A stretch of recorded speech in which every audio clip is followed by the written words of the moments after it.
Le sujet philosophique du jour. Pourquoi, alors que swap se traduit permutation sur permutation de créatures, Swap Frog est devenu grenouille démon et Subsitode est devenu grenouille de permutation. Vous avez 4 heures, voilà. Ma théorie, c'est que les grenouilles, elles ont permuté leur nom. Alors swap, c'est échanger, troquer. On va voir permutation du coup. C'est permutation en anglais, d'accord. Le truc vraiment bizarre, encore grenouille de permutation, qu'ils aient traduit Todd en grenouille alors que Todd c'est crapaud. Bon, ça a posé des problèmes de ruling, mais ça on peut comprendre. Par contre, moi ce que je comprends pas, c'est comment swap frog, donc littéralement grenouille d'échange en anglais. À la rigueur, permutation, si on se base sur permutation de créature qui devient créature swap, comment cette carte, Swap Frog, devient en français grenouille démon? Où est le démon?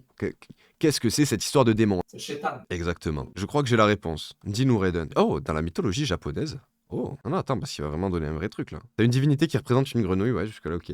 Le nom japonais de cette carte, Ogre Frog, Kigaeru, c'est un jeu de mots sur le kanji japonais Oni, qui est associé au démon, en référence à l'apparence de cette carte. Donc, effectivement, c'est une référence à l'apparence de cette carte qui affiche des cornes de diable rouges sur son design. Et également, le nom japonais de cette carte est un jeu de mots qui signifierait to change one's clothes, changer les habits de quelqu'un. Voilà. C'est reflété dans le nom de cette carte en TCG et dans ses effets, puisque ça permet aux joueurs d'échanger un monstre grenouille sur le terrain avec un autre de sa main. Ok.